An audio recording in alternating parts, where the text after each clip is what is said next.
ನಮಸ್ಕಾರ. ವೈಭವ ನ್ಯೂಸ್ಗೆ ಸ್ವಾಗತ. ನಶಿಸಿ ಹೋಗುತ್ತಿರುವ ಸಾಂಸ್ಕೃತಿಕ ಮೌಲ್ಯಗಳನ್ನು ಹಾಗೂ ಪರಂಪರೆಯನ್ನು ಸಾರುವ ತತ್ವಪದಗಳ ಅರ್ಥವನ್ನು ಯುವಜನತೆ ತಿಳಿದುಕೊಳ್ಳಬೇಕು ಎಂದು ಹಿರಿಯ ಪತ್ರಕರ್ತ ಶರಣಪ್ಪ ಹಿರೇಮಠ್ ಕರೆ ನೀಡಿದರು.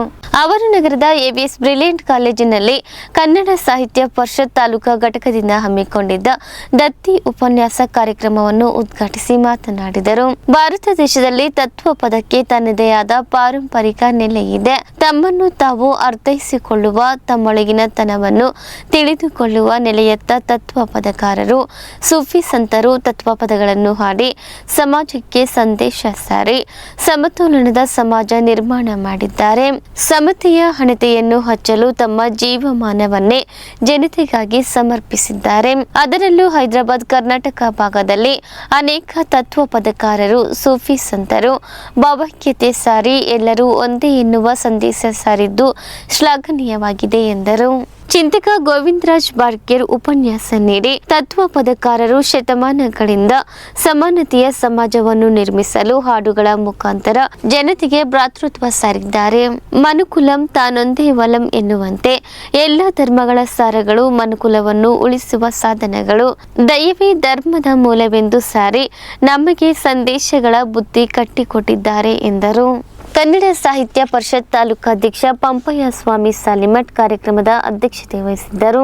ಕಾರ್ಯಕ್ರಮದಲ್ಲಿ ನಿವೃತ್ತ ಶಿಕ್ಷಕ ದರಯ್ಯ ಸ್ವಾಮಿ ರಾರಾವಿಕೋಟೆ, ಪತ್ರಕರ್ತ ಡಿಎಚ್ ಕಂಬಳಿ, ಎಬಿಎಸ್ ಕಾಲೇಜಿನ ಅಧ್ಯಕ್ಷ ಎಂಸಿ ಅಂಕಯ್ಯ, ಕಾರ್ಯದರ್ಶಿ ಆರ್ ವೆಂಕಟೇಶ್ವರ್ಲು, ಮಹಿಳಾ ಮುಖಂಡರಾದ ಎಸ್ ಶಕುಂತಲಾ, ನೀಲ ಸಂಗಮೇಶ್ ಸೇರಿದಂತೆ ಅನೇಕರಿದ್ದರು. ಕಲಾವಿದರಾದ ನಾರಾಯಣಪ್ಪ ಮಾಡಶಿರವಾರ, ಹನುಮನಗೌಡ ದೇವರಮನಿ, ಮ್ಯಾದರಹಳ, ಭೀಮಣ್ಣ ಬೆಳಗುರ್ಕಿ ಸೇರಿದಂತೆ ಅನೇಕರು ತತ್ವಪದಗಳನ್ನು ಹಾಡಿದರು. ತತ್ವಜ್ಞಾನಕ್ಕೂ ನೇರ ಸಂಬಂಧ ಇದೆ. ಈಗ ಭಜನೆ ಮಾಡ್ತಾ ಹೇಳಿದ್ರು, ಆ ಹಾಡು ಬಹುಶಃ ಒಬ್ಬ ಉಪನ್ಯಾಸಕ ಒಂದು ಹಾಡನ್ನು 1-2 ತಾಸು ಮಾತಾಡ್ಬೋದು. ಹಳೆಯ ತಲೆಮಾರಿನಲ್ಲಿ ಎಲ್ಲ ಹಳ್ಳಿಗಳಲ್ಲೂ ಭಜನೆ ಇರ್ತಿತ್ತು. ಆ ಭಜನೆ ಕೇವಲ ಭಜನೆ ಆಗಿರ್ತಿರಲಿಲ್ಲ, ಅದೊಂದು ಭಾವೈಕ್ಯದ ಸಂಗಮ ಆಗಿರ್ತಿತ್ತು. ಯಾವುದೇ ಹಳ್ಳಿಗೆ ಹೋಗ್ರಿ, ಅಲ್ಲಿರೋ ಹನುಮಂತೇರ ಗುಡಿ ಆಗೋ, ಈಶ್ವರ ಗುಡಿ ಆಗೋ, ಅಥವಾ ದೇವಿ ಗುಡಿ ಆಗೋ, ಒಂದು ಭಜನೆ ಇರ್ತಾರೆ. ಎಲ್ಲ ಧರ್ಮದವರು ಕೂಡ ಹಾಡ್ತಿದ್ರು. ಏನು ಹೇಳ್ತಿತ್ತು ಇದಂದರೆ, ನಾವೆಲ್ಲರೂ ಕೂಡ ಒಂದೇ, ಮನುಷ್ಯ ಧರ್ಮ ಒಂದೇ, ಎಲ್ಲ ಧರ್ಮಗಳು ಹೇಳಿದ್ದು ಒಂದೇ. ನಾವು ಅದನ್ನು ಅರ್ಥ ಮಾಡಿಕೊಳ್ಳಾರ್ದ ಧರ್ಮಗಳನ್ನು ಬೇರೆ ಬೇರೆ ಬೇರೆ ರೀತಿ ಉಪಯೋಗಿಸ್ಕೊಂಡಿರೋದ್ರಿಂದ ಇವತ್ತು ಅಲ್ಲಲ್ಲಿ ಗಲಭೆಗಳು, ಗಲಾಟೆಗಳು ನೀವು ಕೇಳ್ತಿರ್ತೀರಿ, ನಾವು ಕೇಳ್ತಿರ್ತೀವಿ. ಯಾಕಪ್ಪ ಇವತ್ತು ನಿಮ್ಮ ಮನೆ ಗಡಿಗೆ ಐತಿವಲ್ಲ, ಯಾಕೊಂದು ಸವಾರ ಆಗಿದ್ದೀರಲ್ಲ, ಆಮೇಲೆ ನೀನು ಊಟ ಮಾಡೋರು.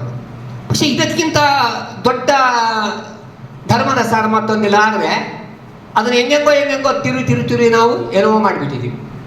ಇನ್ನು ಭಗವದ್ಗೀತಾ ಇರ್ಬೋದು, ಹಿಂದೂ ಧರ್ಮ ಸರ್ವೇ ಜನ ಸುಖಿನೋ ಭವಂತು ಅಂತ, ಎಲ್ಲರೂ ಒಂದೇ, ಎಲ್ಲರೂ ಸುಖಿಗಳಾಗಿರಲಿ, ಎಲ್ಲರೂ ಚೆನ್ನಾಗಿರಲಿ ಅಂತ.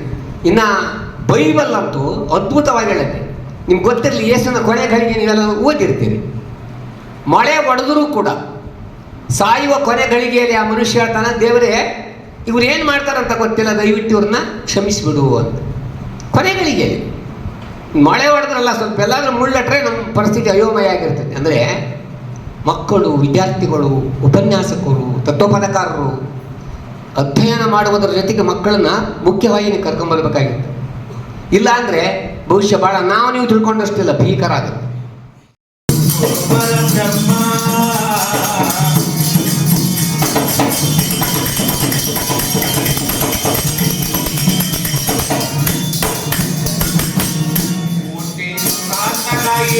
ನರ ಜನ್ಮ ಮುಟ್ಟಿ ತೋರಿದ ಗುರು ಪರಬ್ರಹ್ಮ, ಮುಟ್ಟಿ ತೋರಿದ ಗುರು ಪರಬ್ರಹ್ಮ, ಬಿಟ್ಟು ಹೋಗಿತು ಇಲ್ಲಿನ ಕರ್ಮ,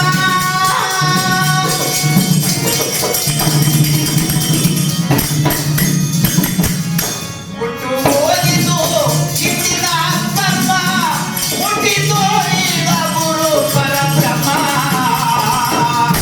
ಮುಟ್ಟಿ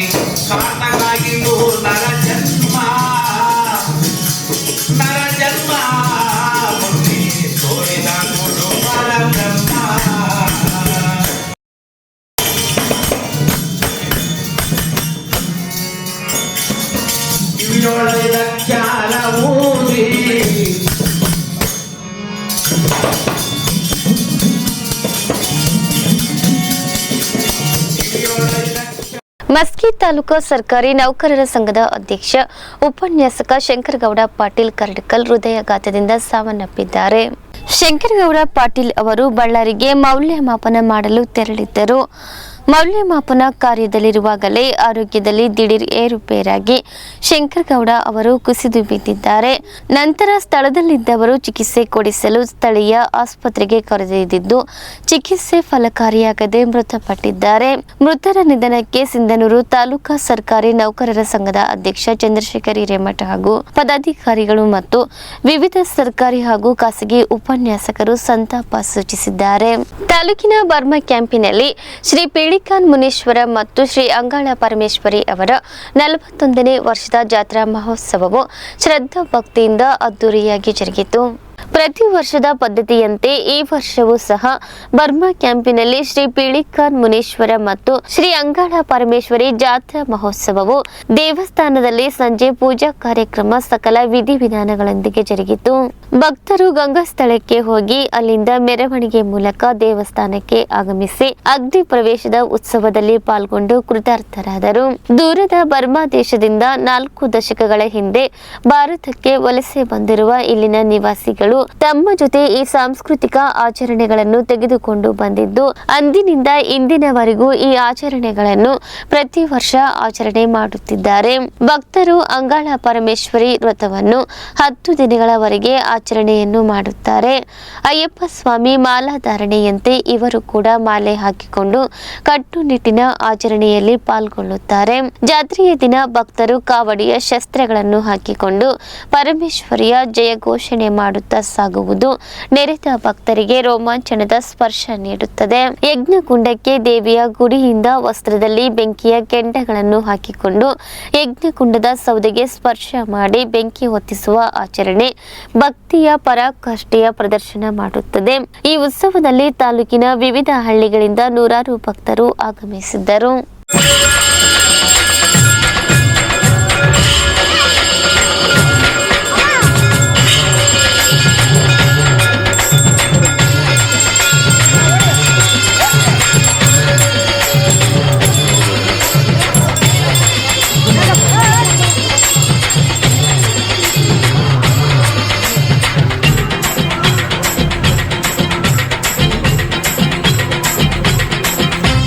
ಬೆಳ್ಳಿಮಲ ಕಣ್ಣಾಟ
ಭಾರತವು ವಿಶ್ವದ ಅತಿದೊಡ್ಡ ಪ್ರಜಾಪ್ರಭುತ್ವ ರಾಷ್ಟ್ರವಾಗಿದೆ. ದೇಶದ ಸುಭದ್ರ ಭವಿಷ್ಯಕ್ಕಾಗಿ ಪ್ರತಿಯೊಬ್ಬರೂ ತಪ್ಪದೇ ಮತದಾನ ಚಲಾಯಿಸಿ ಪ್ರಜಾಪ್ರಭುತ್ವ ಸಬಲೀಕರಣಗೊಳಿಸಬೇಕು ಎಂದು ತಾಲೂಕಾ ಪಂಚಾಯತ್ ಇಒ ವೀರಣ್ಣ ಕವಲಗಿ ಮನವಿ ಮಾಡಿದರು. ತಾಲೂಕಿನ ಗಾಂಧಿನಗರ ಗ್ರಾಮ ಪಂಚಾಯಿತಿ ವ್ಯಾಪ್ತಿಯ ಮಹಾತ್ಮ ಗಾಂಧಿ ನರೇಗಾ ಯೋಜನೆಯಡಿ ಕೆರೆ ಹೂಳೆತ್ತುವ ಕಾಮಗಾರಿ ಸ್ಥಳಕ್ಕೆ ಕೂಲಿಕಾರರ ಹತ್ತಿರ ತೆರಳಿ ಮತದಾನ ಜಾಗೃತಿ ಮೂಡಿಸಲಾಯಿತು. ಕೂಲಿಕಾರರಿಗೆ ಭಾರತ ಲೋಕಸಭಾ ಸಾರ್ವತ್ರಿಕ ಚುನಾವಣೆ 2024ರ ಅಂಗವಾಗಿ ಮತದಾರರಿಗೆ ಮತದಾನ ಜಾಗೃತಿ ಮೂಡಿಸಲು ಸ್ವೀಪ್ ಚಟುವಟಿಕೆ ನಡೆಸಲಾಗುತ್ತಿದೆ. 18 ವರ್ಷ ಮೇಲ್ಪಟ್ಟ ಪ್ರತಿಯೊಬ್ಬ ಪ್ರಜೆಯೂ ಕಡ್ಡಾಯವಾಗಿ ಮತದಾನ ಮಾಡಬೇಕು. ವಿಶೇಷ ಚೇತನರು, ಹಿರಿಯ ನಾಗರಿಕರು ಮತದಾನ ಮಾಡುವಂತೆ ಮನವಿ ಮಾಡಿದರು. ನರೇಗಾ ಸಹಾಯಕ ನಿರ್ದೇಶಕ ಆಲಂ ಬಾಷಾ ಮಾತನಾಡಿ, ಭಾರತವು ಪ್ರಜಾಸತ್ತಾತ್ಮಕ ರಾಷ್ಟ್ರವಾಗಿದ್ದು ಸರ್ವರಿಗೂ ಸಮಾನವಾದ ಮತದಾನದ ಹಕ್ಕನ್ನು ನೀಡಿದ್ದು ಎಲ್ಲರೂ ತಪ್ಪದೇ ಮತದಾನ ಮಾಡಿ ಪ್ರಜಾಪ್ರಭುತ್ವವನ್ನು ಗೆಲ್ಲಿಸಬೇಕೆಂದರು. ನಂತರ ಕೂಲಿಕಾರರಿಗೆ ಮತದಾರರ ಪ್ರತಿಜ್ಞಾ ವಿಧಿಯನ್ನು ಬೋಧನೆ ಮಾಡಿಸಲಾಯಿತು. ಈ ಸಂದರ್ಭದಲ್ಲಿ ಗಾಂಧಿನಗರ ಗ್ರಾಮ ಪಂಚಾಯಿತಿ ಅಭಿವೃದ್ಧಿ ಅಧಿಕಾರಿ ಜ್ಯೋತಿ, ನರೇಗಾ ಸಂಯೋಜಕ ಥಾಮಸ್, ಎನ್ಆರ್ಎಲ್ಎಂ ವ್ಯವಸ್ಥಾಪಕ ವೀರಭದ್ರಗೌಡ ಗಚ್ಚಿನಮನೆ, ಜಿಎಫ್ಟಿ ಬೀರಪ್ಪ, ಎಂಕಪ್ಪ, ಜಿಕೆಎಂ ಸುಜೇತಾ ಹಾಗೂ ಪಂಚಾಯಿತಿ ಸಿಬ್ಬಂದಿ ಮತ್ತು ಕೂಲಿಕಾರರಿದ್ದರು. ಮತದಾರರ ಪ್ರತಿಜ್ಞಾ ವಿಧಿ ಪ್ರಜಾಪ್ರಭುತ್ವದಲ್ಲಿ ದೃಢ ವಿಶ್ವಾಸವುಳ್ಳ ಭಾರತದ ಪೌರರಾದ ನಾವು ನಮ್ಮ ದೇಶದ ಪ್ರಜಾಸತ್ತಾತ್ಮಕ ಸಂಪ್ರದಾಯಗಳು ಮತ್ತು ಮುಕ್ತ ನ್ಯಾಯಸಮ್ಮತ ಮತ್ತು ಶಾಂತಿಯುತ ಚುನಾವಣೆಗಳ ಘನತೆಯನ್ನು ಎತ್ತಿ ಹಿಡಿಯುತ್ತೇವೆಂದು ಮತ್ತು ಪ್ರತಿಯೊಂದು ಚುನಾವಣೆಯಲ್ಲಿ ನಿರ್ಭೀತರಾಗಿ ಮತ್ತು ಧರ್ಮ, ಜನಾಂಗ, ಜಾತಿ, ಮತ, ಭಾಷೆ ಅಥವಾ ಯಾವುದೇ ಪ್ರೇರೇಪಣೆಗಳಿಗ ದಾಕ್ಷಿಣ್ಯಗಳಿಂದ ಪ್ರಭಾವಿತರಾಗದೆ ಮತ ಚಲಾಯಿಸುತ್ತೇವೆಂದು ಈ ಮೂಲಕ ಪ್ರತಿಜ್ಞೆ ಸ್ವೀಕರಿಸುತ್ತೇವೆ. ಪ್ರಧಾನಿ ನರೇಂದ್ರ ಮೋದಿ ಚೀನಾ ಅಧ್ಯಕ್ಷರ ರೀತಿಯಲ್ಲಿ ಆಡಳಿತ ನಡೆಸಲು ಮುಂದಾಗಿದ್ದಾರೆ. ತಮಗೆ ಬೇಕಾದ ರೀತಿಯಲ್ಲಿ ಕಾನೂನು ಜಾರಿಗೆ ತಂದು ಹಿಟ್ಲರ್ ಆಡಳಿತಕ್ಕೆ ಮುಂದಾಗಿದ್ದಾರೆ ಎಂದು ಹಿಂದುಳಿದ ವರ್ಗಗಳ ಸಚಿವ ಶಿವರಾಜ್ ತಂಗಡಗಿ ಆರೋಪಿಸಿದರು. ನಗರದ ಅನ್ನದಾನೇಶ್ವರ ಕಲ್ಯಾಣ ಮಂಟಪದಲ್ಲಿ ಲೋಕಸಭಾ ಚುನಾವಣಾ ಹಿನ್ನೆಲೆಯಲ್ಲಿ ಬ್ಲಾಕ್ ಕಾಂಗ್ರೆಸ್ನಿಂದ ಏರ್ಪಡಿಸಿದ ಕಾಂಗ್ರೆಸ್ ಪ್ರಮುಖ ಕಾರ್ಯಕರ್ತರ ಸಭೆಯಲ್ಲಿ ಅವರು ಮಾತನಾಡಿದರು. ದೇಶದಲ್ಲಿ ಅಧಿಕಾರ ಮಾಡುತ್ತಿರುವ ಪ್ರಧಾನಿ ನರೇಂದ್ರ ಮೋದಿ ಇಡಿ, ಸಿಬಿಐ ಸೇರಿದಂತೆ ಸ್ವತಂತ್ರ ಸಂಸ್ಥೆಗಳನ್ನು ಬಳಸಿಕೊಂಡು ವಿಪಕ್ಷಗಳನ್ನು ದಮನ ಮಾಡಲು ಹೊರಟಿದ್ದಾರೆ. ಈ ಬಾರಿ ಮೋದಿ ಅಧಿಕಾರಕ್ಕೆ ಬಂದರೆ ದೇಶದಲ್ಲಿ ಪ್ರಜಾಪ್ರಭುತ್ವ ಉಳಿಯುವುದಿಲ್ಲ ಎಂದು ಗುಡುಗಿದರು. ಕಳೆದ ಬಾರಿಯೇ ಕಾಂಗ್ರೆಸ್ ಅಭ್ಯರ್ಥಿ ರಾಜಶೇಖರ್ ಹಿಟ್ನಾಳ್ ಗೆಲ್ಲಬೇಕಿತ್ತು, ಆದರೆ ಅಲ್ಲದರಲ್ಲಿಯೇ ಸೋತರು. ವಿಧಾನಸಭಾ ಚುನಾವಣೆಯಲ್ಲಿ ಬಾದರ್ಲಿ ಗೌಡರು 22,000 ಮತಗಳ ಅಂತರದಲ್ಲಿ ಗೆದ್ದಿದ್ದಾರೆ. ಈ ಬಾರಿ ಕಾಂಗ್ರೆಸ್ ಅಭ್ಯರ್ಥಿಗೆ ಸಿಂಧನೂರಿನಿಂದ 30,000 ಅಂತರ ನೀಡಬೇಕು. ನನ್ನ ಕ್ಷೇತ್ರದಿಂದ 50,000 ಲೀಡ್ ಕೊಡುತ್ತೇನೆ. ಈ ಬಾರಿ 1.5 ಲಕ್ಷದಿಂದ 2 ಲಕ್ಷ ಅಂತರದಲ್ಲಿ ಹಿಟ್ನಾಳ್ ಗೆಲ್ಲಲಿದ್ದಾರೆ ಎಂದು ವಿಶ್ವಾಸ ವ್ಯಕ್ತಪಡಿಸಿದರು. ರಾಹುಲ್ ಗಾಂಧಿ ಇರ್ಬೋದು, ಮಲ್ಲಿಕಾರ್ಜುನ ಖರ್ಗೆ ಸಾಹೇಬ್ ಇರ್ಬೋದು, ಇವರೆಲ್ಲರೂ ಏನು ನಮ್ಮ ಪಕ್ಷ ಮಾಡಿದರೆ ಅದನ್ನು ಮಾತ್ರ ಜನರಿಗೆ ತಿಳಿಸಿ ಅದನ್ನು ಬಿಟ್ಟು ಸುಳ್ಳು ಹೇಳುವ ಅವಶ್ಯಕತೆ ಇಲ್ಲ ಅನ್ನೋದಲ್ಲ. ಆದರೆ ಬಿಜೆಪಿ ಹಂಗಿಲ್ಲ, ಸಾಕಿದ್ದಷ್ಟು ಸುಳ್ಳು ಹೇಳುವ ಪ್ರಮುಖ ಮತ್ತೆ ಸುಳ್ಳು ನೀವು ನೋಡಿ ಅವರಿಗೆ ಅವ್ರ ಭಾಷೆ ಕೇಳಿ ನಾನು ಮೊನ್ನೆ 2 ಸಾವಿರ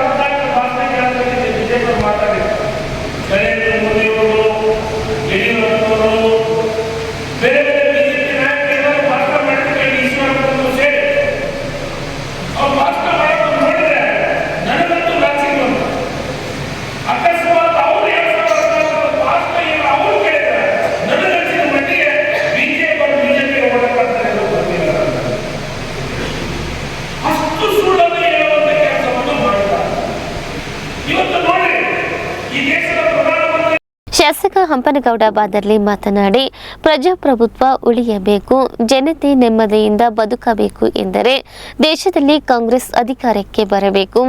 ಪಿವಿ ನರಸಿಂಹರಾವ್, ಮನಮೋಹನ್ ಸಿಂಗ್ ಪ್ರಧಾನಿ ಮಂತ್ರಿಯಾಗಿದ್ದಾಗ ಮಾಡಿದ ಯೋಜನೆಗಳು ಇಂದು ದೇಶದಲ್ಲಿ ಆರ್ಥಿಕ ಭದ್ರತೆ ಕಾಣುತ್ತೇವೆ.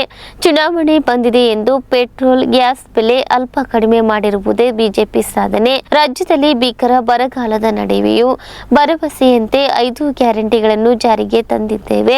ಈ ಭಾಗದಲ್ಲಿ ರಾಜ್ಯದಲ್ಲಿ ಮೋದಿ ಅಲೆ ನಡೆಯಲ್ಲ. ಗ್ಯಾರಂಟಿ ಜಾರಿಯಿಂದ ಸಿದ್ದರಾಮಯ್ಯನವರ ಬಿರುಗಾಳಿ ಇದೆ. ನಮ್ಮ ಅಭ್ಯರ್ಥಿಗಳ ಗೆಲುವಿಗೆ ಗ್ಯಾರಂಟಿ ಸಹಕಾರಿಯಾಗಲಿದೆ.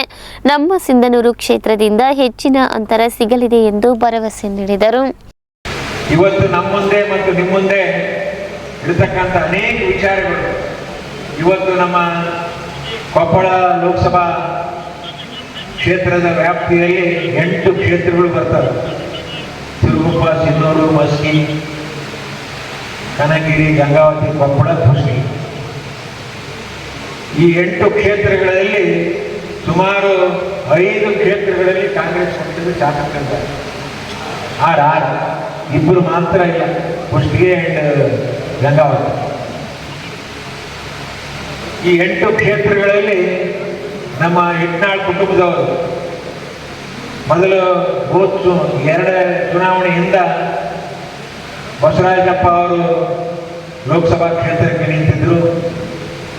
ಅವತ್ತು ದೇಶದಲ್ಲಿ, ರಾಜ್ಯದಲ್ಲಿ ನರೇಂದ್ರ ಮೋದಿ ಅವರ ಗಾಳಿ ಬಹಳ ದೊಡ್ಡ ಪ್ರಮಾಣದಲ್ಲಿ ಬಹಳ ಅಂತರದಿಂದ ಸೋತು. ಕಾಂಗ್ರೆಸ್ ಅಭ್ಯರ್ಥಿ ರಾಜಶೇಖರ್ ಹೆಟ್ನಾಳ್ ಮಾತನಾಡಿ ಮತಯಾಚಿಸಿದರು. ಆದ್ರೆ ಕಾಂಗ್ರೆಸ್ ಪಕ್ಷ ಇವತ್ತು ಜನರ ದೇಶದಲ್ಲಿರ್ತಕ್ಕಂಥ ಎಲ್ಲ ಕೃಷಿಕರ, ಮಹಿಳೆಯರ ಎಲ್ಲ ಬದುಕು ಕಟ್ಟಿಕೊಡುವಂತ ಕೆಲಸವನ್ನು ಮಾಡ್ತಾ ಇದೆ. ಇವತ್ತು ಕಳೆದ ಚುನಾವಣೆಯಲ್ಲಿ 5 ಗ್ಯಾರಂಟಿಗಳನ್ನು ಕೊಡ್ತೇವೆ ಅನ್ನೋ ಭರವಸೆ ಕಾಂಗ್ರೆಸ್ ಪಕ್ಷ ಕೊಟ್ಟಿದೆ. 5 ಗ್ಯಾರಂಟಿಗಳನ್ನ 9 ತಿಂಗಳಲ್ಲಿ ನಮ್ಮ ಕಡೆ ಹಂತದ ಸ್ವಲ್ಪರಲ್ಲಿ ಸೋಲಾಯಿತು. ಆದ್ರೆ ಈ ಬಾರಿ ನಿಶ್ಚಿತವಾಗೂ ತಮ್ಮೆಲ್ಲರ ಆಶೀರ್ವಾದದಿಂದ ಇಲ್ಲಿ ಕಾಂಗ್ರೆಸ್ ಅಧಿಕಾರಕ್ಕೆ ಬರುತ್ತೆ ಅನ್ನೋ ವಿಶ್ವಾಸ ಇದೆ. ತಾವೆಲ್ಲರೂ ಕೂಡ ಆಶೀರ್ವಾದ ಮಾಡ್ತೀವಿ ಅನ್ನೋ ವಿಶ್ವಾಸ ಕೂಡ ಇದೆ. ಇವತ್ತು 5 ಗ್ಯಾರಂಟಿಗಳ ಮೂಲಕ ಇವತ್ತು ಜನರ ಮನಸ್ಸಲ್ಲಿದೆ, ಕಾಂಗ್ರೆಸ್ ಜನರ ಮನಸ್ಸಲ್ಲಿದೆ. ಆದ್ರೆ ನಾವೆಲ್ಲರೂ ಕೂಡ ಕೆಲಸವನ್ನು ಮಾಡಬೇಕಾಗಿದೆ. ಇಲ್ಲಾಂದ್ರೆ ಅವ್ರ ಮತ್ತೆ ಭರವಸೆಗಳನ್ನು ಮಾಧ್ಯಮದ ಮೂಲಕ ನೋಡಿ ಜನ ಸ್ವಲ್ಪ ಆ ಕಡೆ ಹೋಗೋ ಕೆಲಸ ಆಗಬಾರ್ದು. ಅದಕ್ಕೆ ನಾವೆಲ್ಲರೂ ಕೂಡ ಮನೆಗೆ ಹೋಗಿ ಎಲ್ಲ ತಾಯಂದ್ರ, ಸೌರನ್ನ, ಯುವಕರನ್ನ ಕಾಂಗ್ರೆಸ್ ಪಕ್ಷ ಇಂತಿಂತ ಸೌಲಭ್ಯ ಕೊಡುತ್ತೆ. ಇವತ್ತು ಕೊಪ್ಪಳ ಶಾಸಕ ರಾಘವೇಂದ್ರ ಹಿಟ್ನಾಳ್, ಕೆಪಿಸಿಸಿ ಸದಸ್ಯರಾದ ತಿಮ್ಮಯ್ಯ ನಾಯಕ್, ನಲ್ಲ ವೆಂಕಟೇಶ್ವರರಾವ್, ಮುಖಂಡರಾದ ಎಂ ಕಾಳಿಂಗಪ್ಪ, ಅಶೋಕ್ ಉಮಲೋಟಿ, ಶ್ರೇಣಿಕರಾಜ್, ಸಿದ್ದರಾಮಪ್ಪ ಮಾಡ್ಶಿರ್ವಾರ್, ಲೋಕನಗೌಡ, ರಾಮನಗೌಡ, ಸತ್ಯನಗೌಡ ಒಳಬಳ್ಳಾರಿ, ಹನುಮಂತಪ್ಪ ಮುದ್ದಾಪುರ್, ಕಾಜಿ ಮಲ್ಲಿಕ್, ಅನಿಲ್ ಕುಮಾರ್ ವೈ ಸೇರಿದಂತೆ ಅನೇಕರಿದ್ದರು. ಸಹಕಾರ ಸಂಘಗಳಲ್ಲಿ ಸಾಲದ ಮೇಲಿನ ಬಡ್ಡಿ ಆಕರಣೆ ಹಾಗೂ ಠೇವಣಿಗಳ ಮೇಲಿನ ಬಡ್ಡಿ ನೀಡುವುದಕ್ಕೆ ಸಂಬಂಧಿಸಿದಂತೆ ಸರ್ಕಾರ ಹೊರಡಿಸಿರುವ ಆದೇಶ ದಮನಕಾರಿ ನೀತಿಯಾಗಿದೆ ಎಂದು ಕೆ ವಿರೂಪಾಕ್ಷಪ್ಪ ಆಕ್ರೋಶ ವ್ಯಕ್ತಪಡಿಸಿದರು. ನಗರದ ಪತ್ರಿಕಾ ಭವನದಲ್ಲಿ ಸುದ್ದಿಗೋಷ್ಠಿಯನ್ನುದ್ದೇಶಿಸಿ ಅವರು ಮಾತನಾಡಿದರು. ಸರ್ಕಾರಿ ಸ್ವಾಮ್ಯದ ಎಸ್ಬಿಐನ ವಿವಿಧ ಪ್ರಕಾರದ ಠೇವಣಿ ಮೇಲೆ ಬಡ್ಡಿ ದರದ ಮೇಲೆ 2% ಅಧಿಕ ಬಡ್ಡಿ ಮಾತ್ರ ನಿಗದಿಪಡಿಸಬೇಕು. ಹೆಚ್ಚುವರಿ ಸಂಪನ್ಮೂಲವನ್ನು ಅಫೆಕ್ಸ್ ಮತ್ತು ಡಿಸಿಸಿ ಬ್ಯಾಂಕ್ಗಳಲ್ಲಿ ಹೂಡಿಕೆ ಮಾಡಬೇಕು. ವಿತರಿಸುವ ಸಾಲಗಳಿಗೆ 12% ಬಡ್ಡಿ ಮೀರಬಾರದು ಸೇರಿದಂತೆ ಹಲವು ಸೂಚನೆಗಳಿದ್ದು ಏಪ್ರಿಲ್ 1ರಿಂದ ಜಾರಿಗೆ ಬರಲಿದೆ ಎಂದು ಆದೇಶಿಸಲಾಗಿದೆ. ಈ ಆದೇಶದಿಂದ ಸಹಕಾರಿ ಸಂಸ್ಥೆಗಳನ್ನು ನಡೆಸುವುದು ಅಸಾಧ್ಯವಾಗಲಿದೆ. ಎಲ್ಲ ಸಹಕಾರಿ ಸಂಘಗಳು ದಿವಾಳಿಯಾಗಲಿವೆ ಎಂದರು. ಸೌಹಾರ್ದ ಸಹಕಾರಿ ಕಾಯ್ದೆ ಜಾರಿಯಾದ ನಂತರ ರಾಜ್ಯದಲ್ಲಿ ಲಕ್ಷಾಂತರ ಸಹಕಾರಿ ಸಂಘಗಳು ಪ್ರಾರಂಭವಾಗಿ ಸಾವಿರಾರು ಕೋಟಿ ವ್ಯವಹಾರ ನಡೆಸುತ್ತಿವೆ. ಯುವಕರಿಗೆ ಉದ್ಯೋಗ ನೀಡಿವೆ. ಬಡ ಮಧ್ಯಮ ಜನರಿಗೆ, ಸಣ್ಣ ಪುಟ್ಟ ವ್ಯಾಪಾರಸ್ಥರಿಗೆ ಬದುಕು ಕಟ್ಟಿಕೊಟ್ಟಿವೆ. ಈ ಕಾಯ್ದೆಯಲ್ಲಿ ಸಾಲಗಳ ಮೇಲಿನ ಬಡ್ಡಿ ಆಕರಣೆ, ಠೇವಣಿಗಳ ಮೇಲೆ ಬಡ್ಡಿ ನಿರ್ಧರಿಸಲು ಮುಕ್ತ ಅವಕಾಶವಿದೆ. ಆದರೆ ಸರ್ಕಾರ ತನ್ನ ಕಪಿಮುಷ್ಟಿಗೆ ತೆಗೆದುಕೊಳ್ಳಲು ಅಸಂವಿಧಾನಿಕ ಆದೇಶ ಮಾಡಿದೆ ಎಂದು ಗುಡುಗಿದರು. ಸಹಕಾರಿ ಸಂಸ್ಥೆಗಳ ಉಳಿವಿಗಾಗಿ ರಾಜ್ಯದಾದ್ಯಂತ ಸರ್ಕಾರದ ಆದೇಶದ ವಿರುದ್ಧ ಸೌಹಾರ್ದ ಸಹಕಾರಿ ಸಂಘಗಳು ಹೋರಾಟ ನಡೆಸಲು ನಿರ್ಧರಿಸಿವೆ. ಜೊತೆಗೆ ಎಲ್ಲ ಜಿಲ್ಲೆಗಳಲ್ಲೂ ಹೈಕೋರ್ಟ್ನಲ್ಲಿ ದಾವೆ ಹೂಡಲಾಗಿದೆ. ರಾಜ್ಯ ಸರ್ಕಾರದ ಹೊಸ ಆದೇಶದ ವಿರುದ್ಧ ಹೈಕೋರ್ಟ್ನಲ್ಲಿ ದಾವೆ ಹೂಡಲಾಗುವುದು ಎಂದರು. ಸಿಂಧು ಸೌಹಾರ್ದ ಸಹಕಾರಿ ನಿಯಮಿತ ಅಧ್ಯಕ್ಷ ಬಿ ರಾಜಶೇಖರ್, ಜಿಲ್ಲಾ ಒಕ್ಕೂಟದ ನಿರ್ದೇಶಕರಾದ ನಲ್ಲಾ ವೆಂಕಟೇಶ್ವರರಾವ್, ಎಚ್ ವೆಂಕಟೇಶ್ ಸೇರಿದಂತೆ ಮತ್ತಿತರರಿದ್ದರು. ಸಾವಿರಾರು ಯುವಕರಿಗೆ ಉದ್ಯೋಗ ಕಲ್ಪಿಸಿಕೊಟ್ಟಿರ್ತಕ್ಕಂಥ ರಾಜ್ಯದಲ್ಲಿ ಎಷ್ಟಿದಾವೆ ಅಂತೇಳಿ ಅಂಕಿ ಸಂಖ್ಯೆ ಹೇಳ್ತಾರೆ. ಈ ರೀತಿ ಸರ್ಕಾರದ ಯೋಜನೆಗಳು, ಕೇಂದ್ರ ಸರ್ಕಾರ, ರಾಜ್ಯ ಸರ್ಕಾರದ ಯೋಜನೆಗಳು ಮತ್ತು ಸಂವಿಧಾನ ಆಶಯಗಳಿಂದ ಸಮಪಾಲು ಅನ್ನುವಂಥ ಆಶಯಗಳು ಸರ್ಕಾರ ಮಾಡಲಾದಂಥ ಅನೇಕ ಹಣಕಾಸಿನ ನೆರವಿನ ಕಾರ್ಯವನ್ನು ಈ ಸಹಕಾರಿ ಸಂಸ್ಥೆಗಳು ಮಾಡ್ಕೊಂಡು ಹೋಗುವಂಥದ್ದು, ನಿರುದ್ಯೋಗ ಯುವಕರಿಗೆ ಉದ್ಯೋಗ ಮಾಡಲಿಕ್ಕೆ ಆರ್ಥಿಕ ಸಹಾಯ ಕೊಡುವಂಥದ್ದು, ಸೌಹಾರ್ದ ಸಹಕಾರಿ ಇರ್ಬೋದು ಮತ್ತು ನಮ್ಮ ಪ್ರಾಥಮಿಕ ಕೃಷಿ ಪತ್ತಿನ ಸಹಕಾರಿ ಸಂಘಗಳು, ಕೃಷಿಯೇತರ ಸಹಕಾರಿ ಸಂಘಗಳು, ಕೃಷಿಯೇತರ ಸಹಕಾರಿ ಸಂಘ,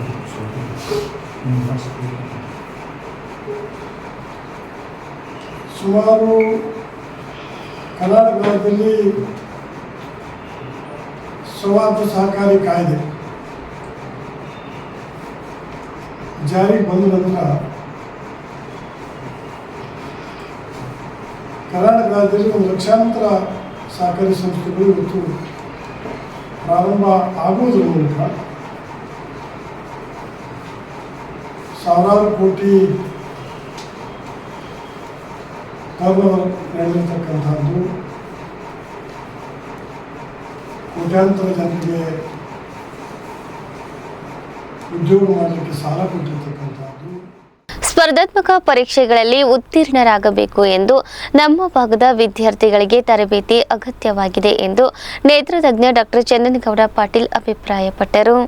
ನಗರದ ಜ್ಞಾನಜ್ಯೋತಿ ಕಾಲೇಜಿನಲ್ಲಿ ವಿಕಸನ ಫೌಂಡೇಶನ್, ರಾಮಕೃಷ್ಣ ಮಿಷನ್ ಮತ್ತು Ramakrishna Vidyarthi Mandira Bengaluru, BNM Institute of Technology Bengaluru, teacher of Viveka Vidyavahini Trust, Swami Vivekananda Shreshtha Bharata ಪ್ರತಿಷ್ಠಾನ ಸಂಯುಕ್ತಾಶ್ರಯದಲ್ಲಿ ಪಿಯುಸಿ ವಿಜ್ಞಾನ ವಿಭಾಗದ ವಿದ್ಯಾರ್ಥಿಗಳಿಗೆ ವಿದ್ಯಾಮೃತ 2024 ಯೋಜನೆಯ ಮೂಲಕ ಕೆಸೆಟ್ ಕ್ಲಾಸ್ ಕೋರ್ಸ್ ಉಚಿತ ತರಬೇತಿ ಕಾರ್ಯಾಗಾರ ಉದ್ಘಾಟಿಸಿ ಅವರು ಮಾತನಾಡಿದರು. ಕಲ್ಯಾಣ ಕರ್ನಾಟಕ ಭಾಗದಲ್ಲಿ ಪ್ರತಿಭೆಗಳಿವೆ, ಸರಿಯಾದ ತರಬೇತಿ ಇಲ್ಲದೆ ಸಾಧನೆ ಮಾಡಲು ಸಾಧ್ಯವಾಗುತ್ತಿಲ್ಲ.